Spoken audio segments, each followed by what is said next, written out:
you. Can you hear me well? Yes? Okay. You all got the stanzas of Xian. Else, thank you. Very good. Yeah. Exhibit 1. Exhibit. And I want to show you a tool that I used to study the stanzas of Xian. Do you all know the stanzas in the sense of you are familiar with what it means? Everybody? Stanzas? Let's go in negative. Anybody here doesn't know the stanzas of Xian? Never heard of it? Anybody here? Never heard? Never seen them? Don't know them by heart? Any? I have to ask something. People say, no, we don't know. No?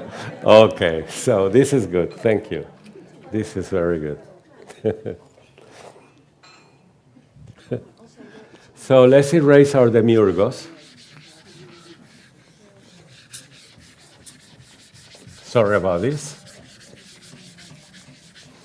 And I think it's good enough or fair to devote the last 15-ish minutes of this afternoon for a couple questions and comments, okay?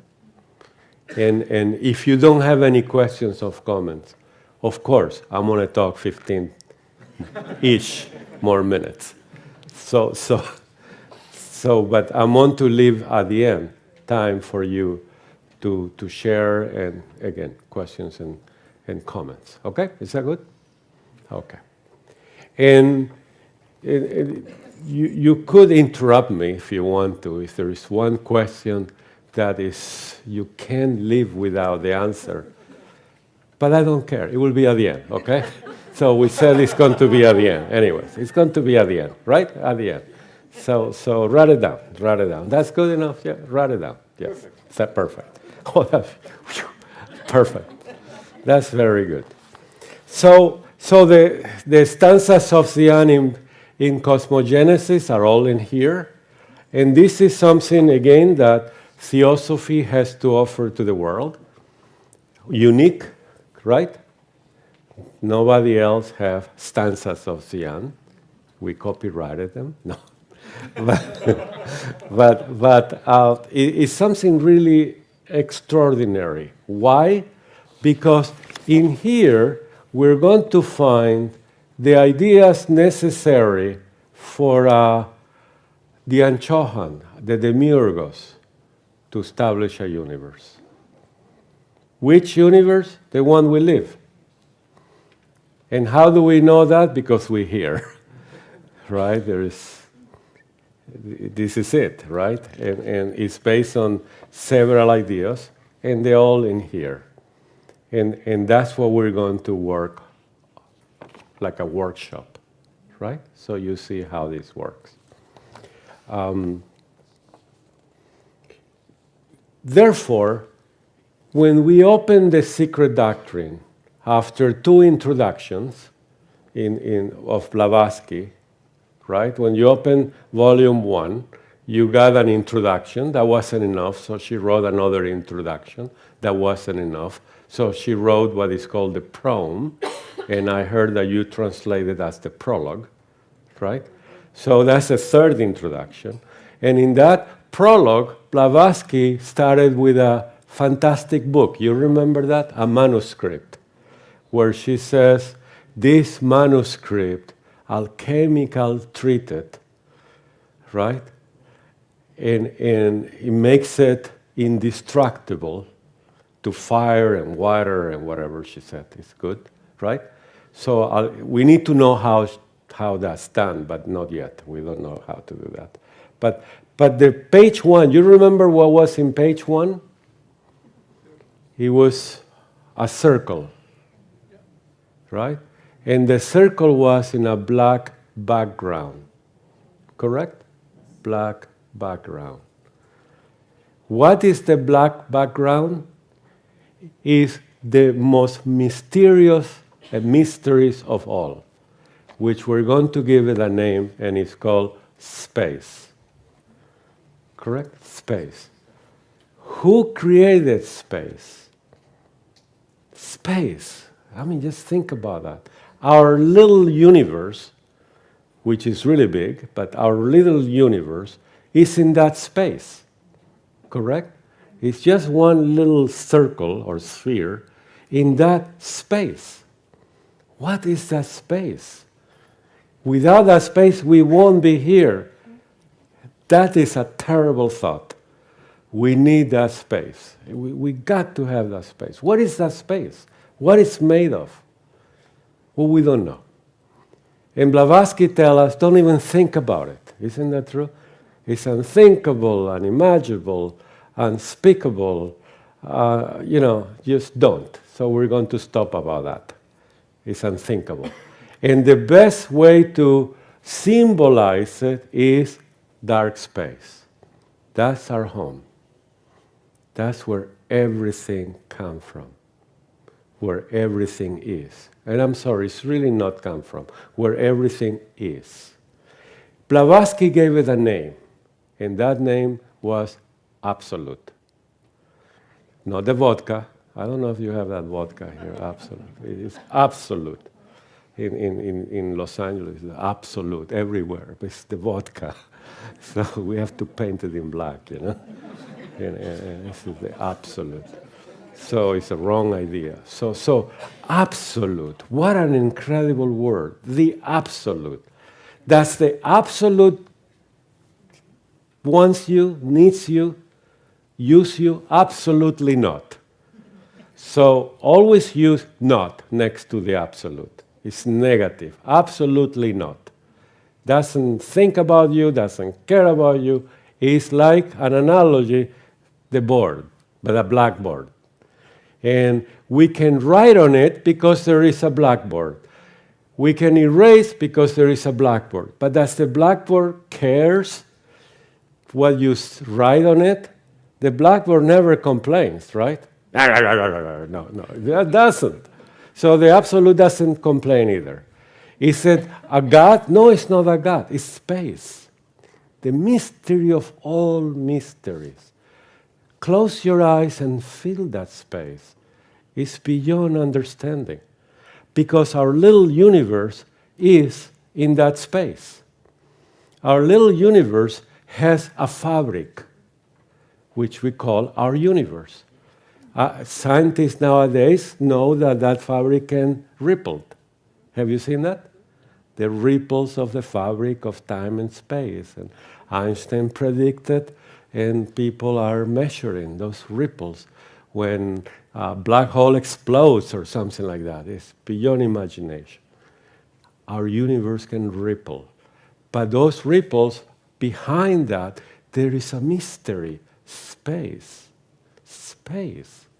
Now, if you believe in God, God is created space. Isn't that true? That's what people say. God created our space. But where is God in that space? He can't create himself, right? So where is space? So in theosophy, you will not find that a God created space. But space is uncreated. Uncreated. And every time in the secret doctrine you see the word uncreated, anupadaka, in Sanskrit, you all know Sanskrit, right? At least that word, anupadaka, and etc. But it's a mystery. I like to say mystery for those things that I cannot think about it, right? It's a mystery. Space is a mystery. Therefore, the circle in that space represents our universe. That's where we are. And that universe has characteristics. One of them is cyclical. What is that cyclicity? It has a beginning, an end, another beginning, another end. Never had a beginning, never will have an end. Isn't that another mystery? Because we want a beginning, right? Don't we want a beginning? We had a beginning. Martin was born September 24. You don't need to send me a note. Yeah, this is a secret. September 24, beautiful day. And, just beautiful, right? September, wow. And we want to know the beginning. We want to know a beginning. Well, we cannot. Theosophy teaching is not a Hollywood movie. It is what it is. It doesn't have a beginning, doesn't have an end. But we want to have a beginning. So sorry about that. We have a new beginning, correct? And that's the stanzas of Xian, a new beginning. And that new beginning, the cyclicity of this universe, is something that is a law of nature, or in nature, a law. Where these laws come from? Blavatsky has a formula. Deity is law. Law is deity. For scientists to have a universe emerging, whether there is a Big Bang or any other way, they need laws. They need substance. They need forces. You follow me? They need laws. They need substance. They need forces.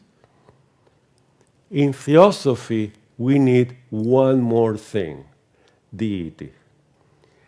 But Blavatsky told us deity really is law and force and light. So it's all the same. Why? Because by analogy, all the physical universe is like the metaphysical universe. It's all one. When we see the laws of nature, what we're seeing is the divine beings contemplating the ideas, establishing a universe. You remember that diagram? Divine beings, the demiurgos of Plato, contemplating ideas. They establish the physical universe through the willpower, which we're going to call Fohat. And by that, the laws of nature show up. So one of the reasons why we study theosophy is to study the laws of nature. Isn't that true? It's so beautiful. One of those laws is the cyclicism, the cyclicity of nature, right? Cyclicity of nature. The other one, you have another one? Karma. It's very good. Karma. We saw that in the Egyptian Book of the Dead. Karma. Another law, symmetry. As above, so below. Therefore, we can use analogies. Another law, there are many more.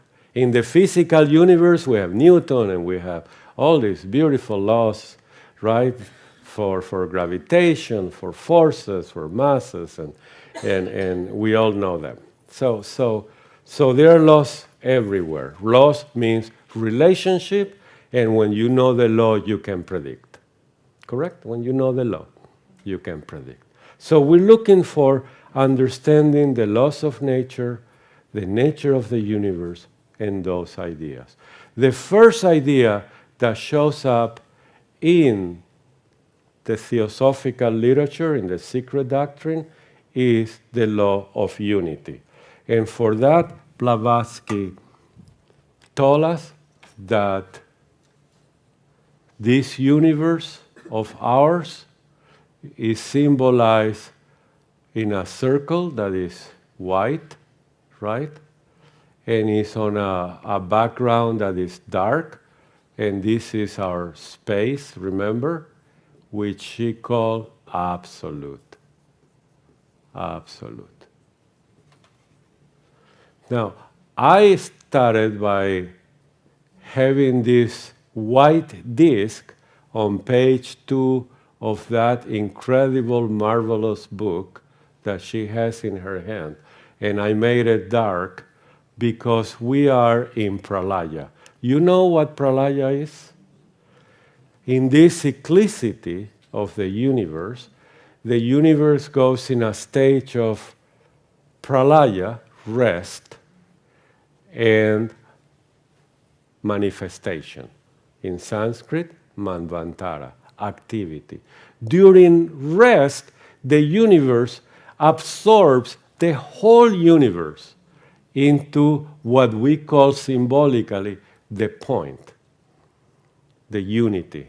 And this is, in the secret doctrine, is going to call the point, right? The one, the germ, and so on. Everything about the one. So the first idea is the one, right? Behind the one, space. So far, so good? This is the ABC of the secret doctrine. The beginning of all, space, and the one. When the one, the point is in a circle, it's called the one all. The one all. Because all is our universe, and that universe is absorbed in the one point. So the point is a symbol of the universe in pralaya. So far, so good? Yeah, the point. When you close your eyes and you meditate on this, and you resume the whole universe into that one point, you got it. You contemplated the idea of the one. The idea of the one. The first idea. How does it look, this idea of the one? Can you describe it? The idea of the one? Yes, I told you it's the most brilliant light of being, right? Per Plato. So it's brilliant light, right? It's this. Brilliance, just white. Just the most brilliant light of being. It's the idea of the one. If you could really contemplate the idea of the one, you will understand unity. You'll understand and realize the meaning of oneness. We all one. The whole universe is one. This is almost impossible because we live so fragmented. You and me are so separated. And from birth, we are told that you and me are different. And this is my space, don't touch it. This is your space, don't dare to touch it. And so on. We are so fragmented. The idea of the one is extremely difficult. In the universe, it happens in pralaya, where everything is all dark. And then Blavatsky called this moment absoluteness. Absoluteness. When the quality of the absolute, this is the absolute, right? When the quality of the absolute appears to be in our universe, because it's all in pralaya. You see it with me? You are with me? The idea of the one, the idea of what's going to happen. So if we have a one all in pralaya, is in a state of absoluteness. Remember, absolute is the space behind it. How many universes are in that space? We don't know. Can we say countless? Maybe countless universes, right? What's the size of this? Unthinkable, unspeakable. So it's about right? Impossible to say, right? And in that, there are countless. If there is another universe here, right? Can we talk? No. Why? Because it's so big. And what is this space when there is no information? There is no plane of activity, right? Plane of consciousness. How can we even communicate from one universe to another? This is like mind-boggling. I mean, that's the word. It's like impossible to think. So the secret doctrine only cares about our little universe. So even if we say it's countless universe, well, how the information is going to travel from here to here. This is incredible. We, can think about it. It's so difficult to travel from here to here when they say millions of light years. Wow. So, again, the first idea, therefore, is the idea of the one. And that the idea of the one is represented symbolically by a period that a dot in the center, and the dot has no dimensions. The period has no meaning. The dot has no meaning. The idea of the one. If you could contemplate, like Plato would like you to contemplate, the idea of the one, you will understand and realize the idea of the one. You are total illuminated with the oneness. You got it. You realize yourself. This is the most difficult thing in life. Because why? We trap in separativity, in fragmentation. Very difficult. What happened to this darkness in the secret doctrine? So in stanza 1:5, so get used to the vocabulary like in the Bible, Genesis 3:5, and everybody goes to, right, to the Bible and they go there. Here is stanza 1:5. Darkness alone filled the boundless all. We have the idea of the one, which is darkness, the idea of pralaya, the idea of absoluteness, and in this case, darkness alone filled the boundless all of our universe. But then we all know that that universe is in a dark background, which is the home of the home, right, the absolute, and yes, fills everything, darkness. What is the nature of darkness? What is the nature of darkness? What is the idea of darkness? Is absence of life, yes, and light, and everything you want to know, because it's really the one all in pralaya, right?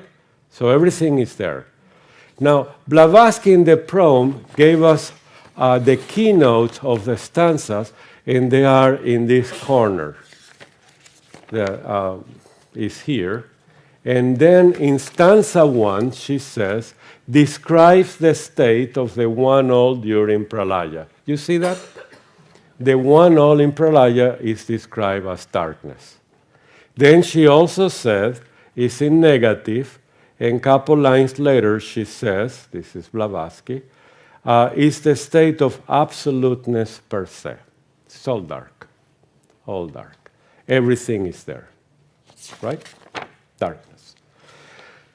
What I'm going to do now is a technique that is extremely important in the studies of occultism, metaphysics, and everything else in life, which is called linking of ideas. When you study anything that has more than one page, because most of the book has more than one page, right? Otherwise, it's going to be a very little book and easy. But a lot of books, goes on and on and on. And when we go to the 400 page, what was in the first page? We lost track. No human being is capable to keep track of all this. So you can pick one idea and work with it. That's what we're going to do. I call that linking or connecting ideas or important things. So when you study anything, focus on one thing you like and link it and build on it. Let's do that as an illustration. So we agree that darkness shows up in 1:5, right? Darkness alone filled the boundless all, right?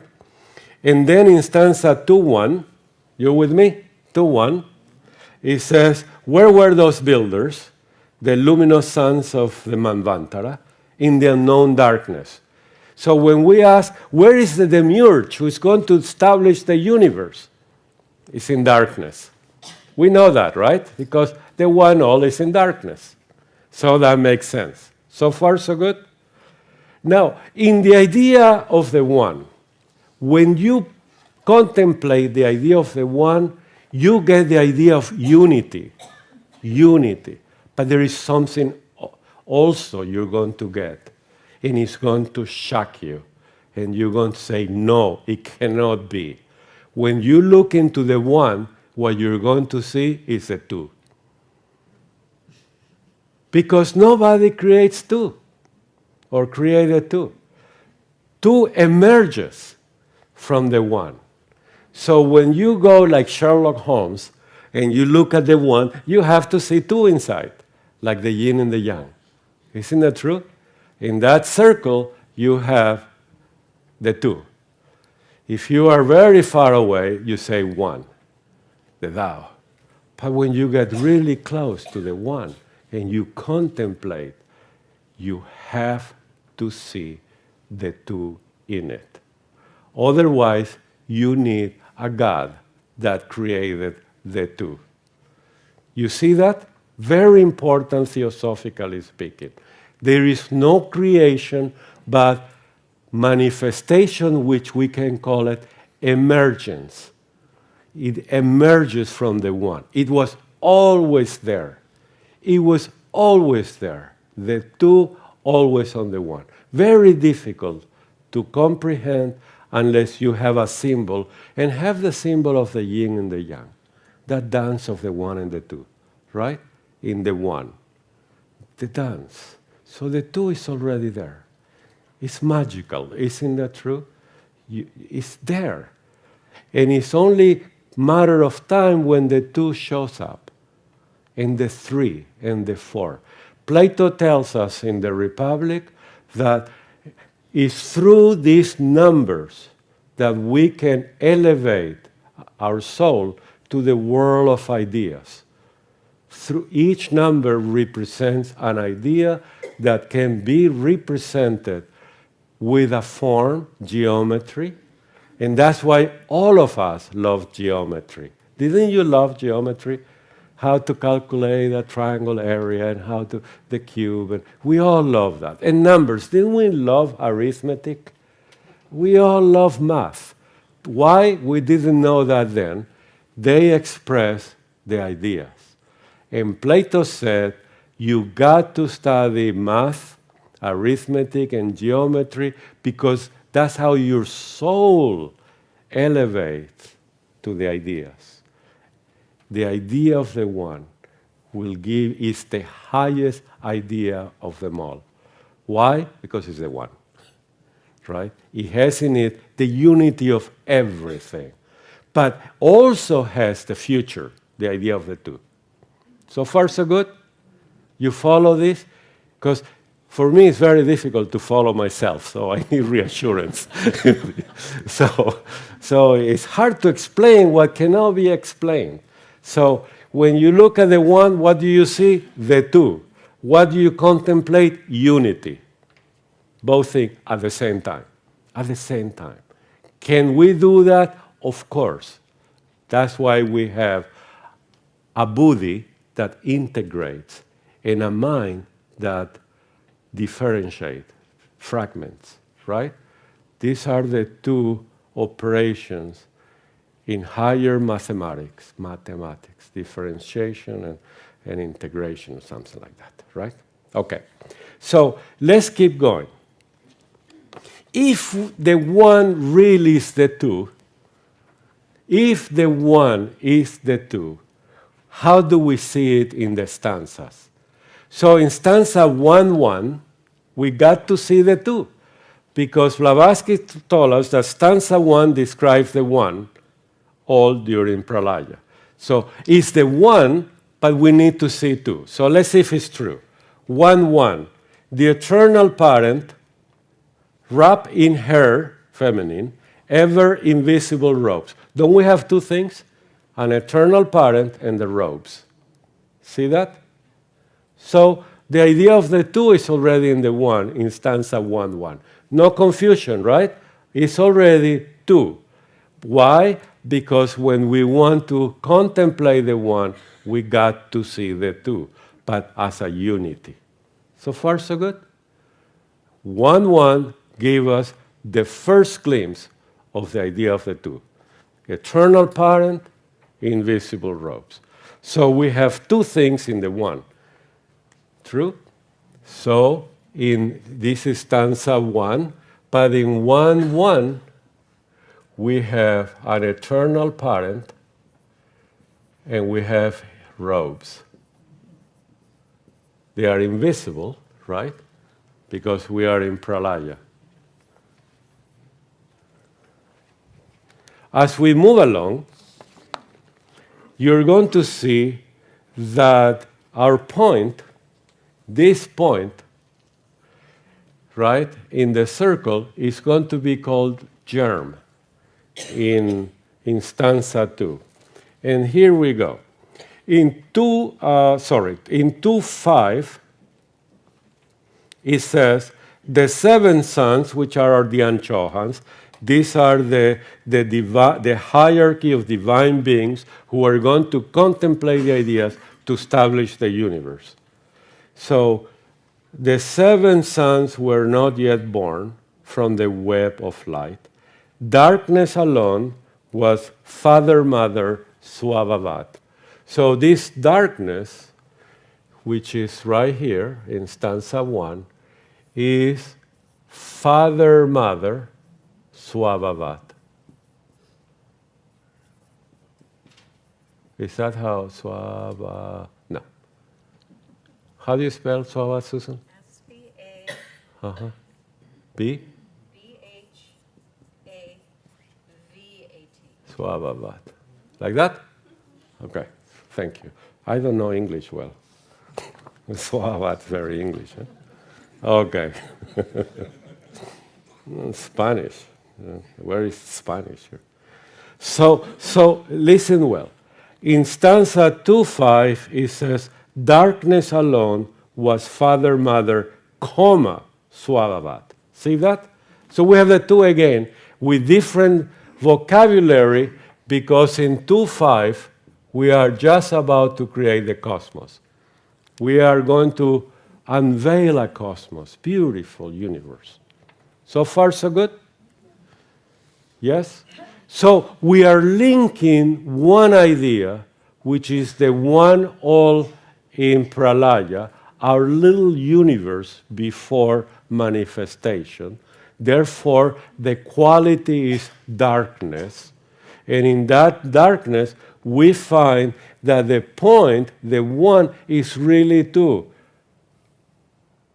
The parent with robes.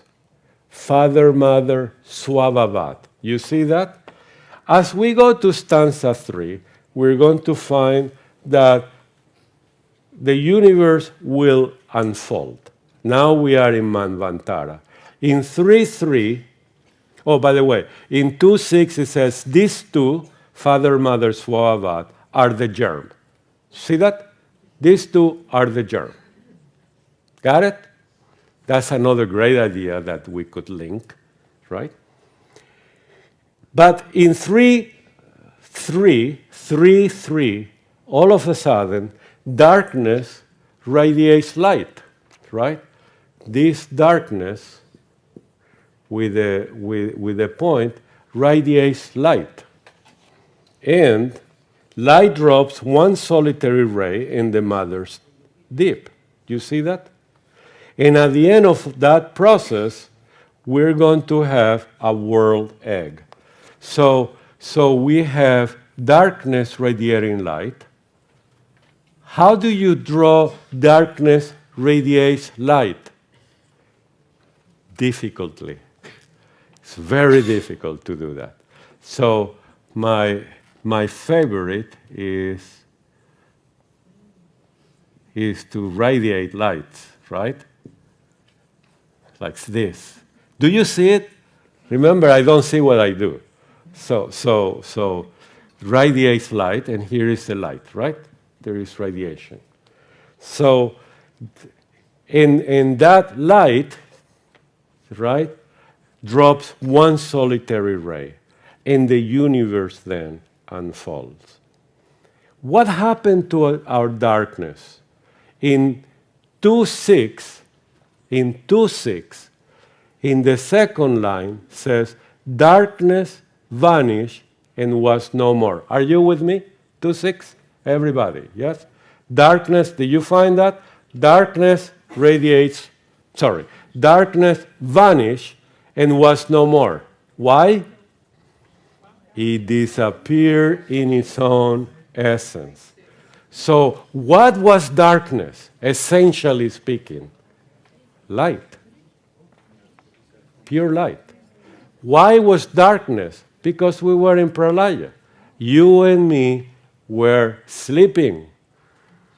You remember that? I love that image. You and me, all of us, with trillions and trillions of more monads, countless monads, were all sleeping in the germ. Yeah. Do you need a representation of sleeping? I'm really good at that. We were all there as monads, absorbed in that which we call the germ. Did you get the idea what darkness is? Darkness is a state of absoluteness of the whole universe when it was at rest in pralaya. In that darkness resides this duality, which is the germ. When the time comes, darkness radiates light, and at the end of that, there is no more darkness because it disappears in its own essence. It's beautiful. There is no more darkness. Wow. And that's how it is. This is the story. Now we have a universe. Isn't that cool? So, can you illustrate that? And if you don't, work on it. Because this is the most abstract way to illustrate the beginning of two ideas, the one and the two. If you contemplate the idea of the two, you have the complete understanding that everything in the universe is dual. And the only way to find unity is to go beyond the duality into the one. And we get stuck in the two, because two acts like a veil of the one. So when you see the two, the idea of the two, the idea of duality, of course you're going to contemplate the meaning, the fullness of the meaning of the two, duality, everything that is dual. You're going to see that it veils the idea of the one by being the two. Blavatsky depicts it as a line now, as a horizontal line, veiling the idea of the one. Maya shows up. The power of Maya shows up. It has another condition and characteristic in the idea of the two, which is there is a three coming up, right? Because it says Father, Mother, and Son are not yet. So on the two, there are three things. He veils the one, you understand the meaning of two, duality, and you need to see that a third is coming up, the idea of the third. So far, so good? So to build a universe, we need the one and the two, right? And then we have a universe. Let's concentrate on the two now. And on the two, we have the eternal parent, wrapped in the invisible robes. And then on 2-2, we have Father, Mother, and Swabhat. And these are terms, yes. 2-5. I'm sorry, what? 2-5. This is 2-5? 2-5. Yes, thank you. Thank you. Yeah, I forgot that the 2 is 3, 2 and 3 is 5. Theosophy always gets to the right answer, you know. We just need other numbers. Thank you. So in 2-5, we have the idea that these two in stanza 1, right before Manvantara, the emergence of the universe, it becomes Father, Mother, and Swabhavat. As we continue, who is Father, Mother, and Swabhavat? Who are they? Linking is very important. You link this, and if we had the time, I would ask you to look for it, but we don't have the time, so I'm going to look for it for you. And this is in 310. In 310. So in 310 happens the following. Father, mother, spin a web. You know what spin is, right? It's going to make the fabric of the universe. Father, mother. And remember, when you put a hyphen, it means that both terms are one in grammar. Yep? Hyphen means that you made one word out of two seemingly different words. Father dash mother is a unity, right? Okay, so what father mother is going to do is going to spin a web. What is a web? Well, it's a fabric, right? It's a fabric. Father mother is going to spin a web. And what else it says? The upper end is fastened to spirit, which is what? The light of the one darkness. The lower end to its shadowy end, matter. Matter. See that? So what's the function of father-mother in this duality? They're spinning a web.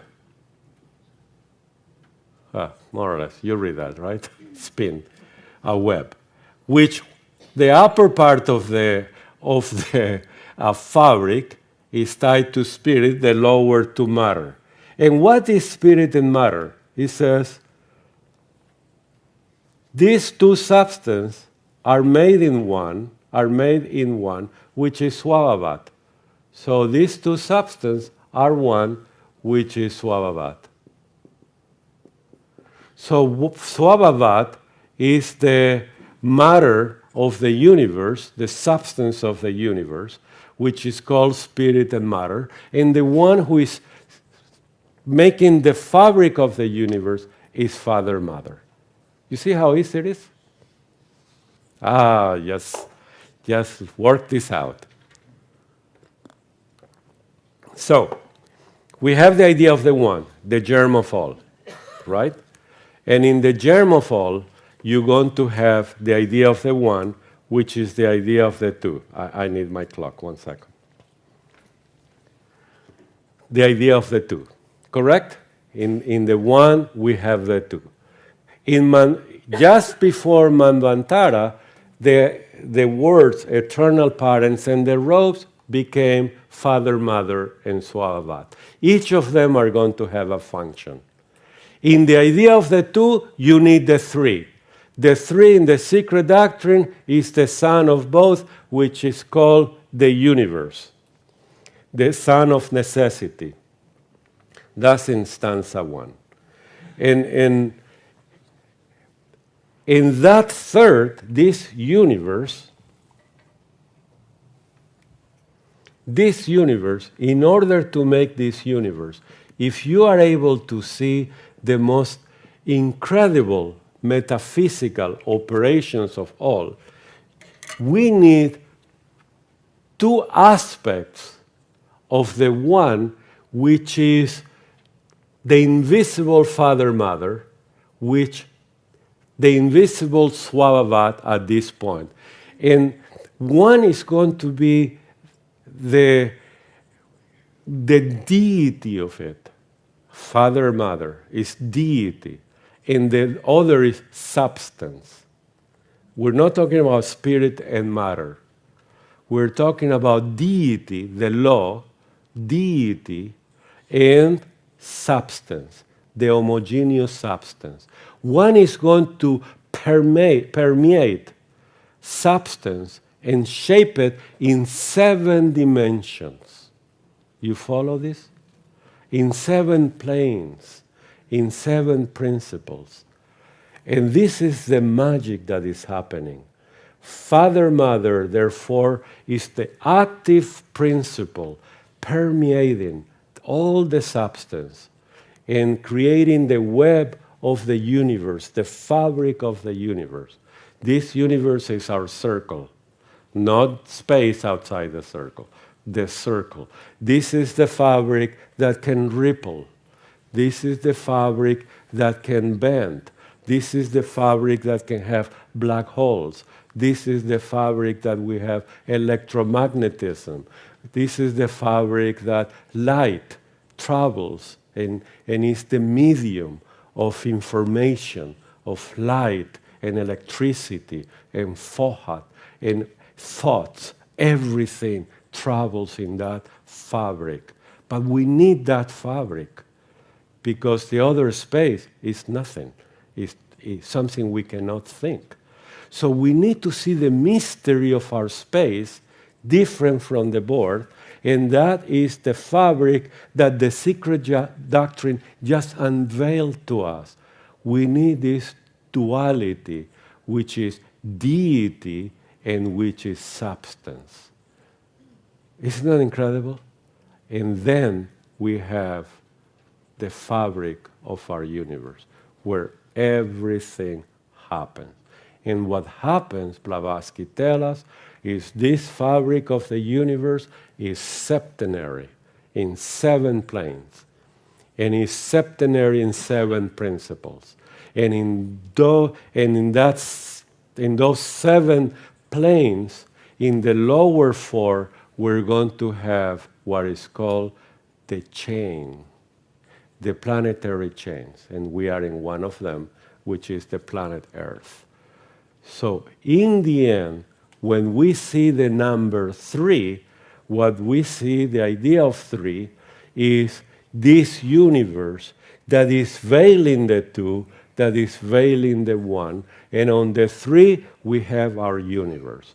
And what happened in 3, if we could contemplate the 3, we have now the divine beings focusing, contemplating the ideas. That's why they are called the Anchohans, the lords of contemplation. Contemplating those ideas, they establish a universe with all the laws of nature, with symmetry that we can study through the law of analogy, with all the forces and colors and virtues, with the karma and the divine plan, which we call dharma, right? The plan. And if we can see that, that will be a big help to all of us. If we can see for one moment, by linking couple ideas and forget the rest, and focus on what is that we're studying. The idea of the 1, the idea of the 2, the idea of the 3. Now, this is thick as a brick, because we are not used to fly like Plato in the world of ideas. But you can see, I hope, that behind these stanzas of Xi'an is the story that we're looking for. It's a story without romance in the sense of a little mythological story and dogmas. It's something that we can research, something we can fly and contemplate. And that's the purpose of studying, in my opinion, the stanzas of Xi'an, idea by idea. If you go and start reading line by line, you should all do and you have done, by the end, you have all the stanzas in your mind, but you lost the ideas. Isn't that true? Because you just can't focus in all of them at once. So what I'm showing you, after you are familiar with the text, with the vocabulary, with the terminology, you are familiar with the 7 stanzas, then you take one idea and you link it. And you take the ideas of stanza 1 and link that to all of them. You take the new ideas of stanza 2 and link them all, connect them all. And you're going to see how ideas come in and disappear in their own essence. We don't need them anymore. When they disappear, they are veiled with the new ideas. The last idea that show up in the stanzas is in anthropogenesis and is the idea of the human being. And the idea of the human being veils all the ideas. Because why? We have kama manas. We have a mind that says, me is better. And what do we need to do is to break through all of them. And what is the number of the human being? Well, it's very long, right? Because it's way down there. And these are Kabbalistic numbers, and they love that number. It's the number of the Messiah, it's the number of this, it's the number of that, and it's the number of a cycle. And in that number, you veiled everything else. Remember, every idea unveils something, tells you a story, and veils the previous one. Isn't that interesting? Yes? Okay.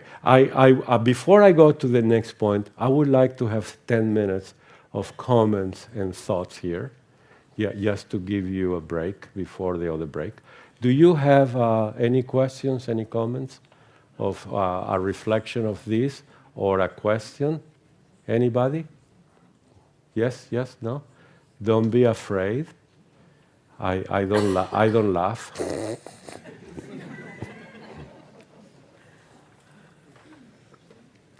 Okay, so the point is, I tried to show you that as you take one idea and you explore it, you're going to arrive to a magical moment of understanding something bigger and better to what you started. Something about the universe, something about us. So there are more ideas here. And the question is always there. What are the ideas that you need if you were at the Anchohan to establish a universe? And as above, so below. What are the ideas that you need to do your life, to live your life in harmony with this nature? Do you know them? Do you know those ideas that you need to work on? And if you say no, this is why Plato, in the Republic, started the dialogue talking to an old man. Cephalos was in his 80s, right? And he said, I enjoy talking to old people because they have walked the road that I need to walk. Tell me, so to speak, what's the meaning of life? What's your idea of the meaning of life? And he said, I don't know. I don't know. Do we know what's the idea of life? Do we know where we come from, where we're going, who we are, what are the antidotes to all the wrong turns that we have done and we carry with us for 18 million years already? Do we know? Do we know? And why are we waiting to know? And the reason why we're waiting to know is very simple. We don't know that there is a knowing, right? We don't know that there is a knowing. We don't know that the universe is all about knowledge. It's all about knowing. It's all about karma and mercy. This is why in stanza 6:1, when the whole universe is already in the make, right? Because we just were in stanza 3, all of a sudden, the third logos, the number 3, becomes dual, and it says here, by the power of the Mother of Mercy and Knowledge, Kuan Yin, Fohat, the divine will, right? Fohat creates the universe. So in this universe, the stanza is telling us that the idea of mercy and knowledge is informing the universe. You see that? So the ability to know it and the ability or the possibility of making wrong turns is there, but there is mercy and there is knowledge in that. And Later on, we're going to develop now the idea of the 3 and the 4 to get to the point that we need, like in the stanzas, the feminine logos to provide the light that we need to follow the path, to be a great human being and to understand the universe. Isn't this incredible? By the power, imagine that, the power of the deity, of the law, based on mercy and knowledge. This is a great hope that we all have. This is not to punish people, to destroy people, right? This is a path, a divine plan that is based on light and wisdom and on these bright ideas. So let's take a break, 7 minutes. 7 is good? 5, 7 minutes. And when we come back, we'll continue with the unfolding of the universe that we live on, all the way to see ourselves in it. This is our challenge in theosophy.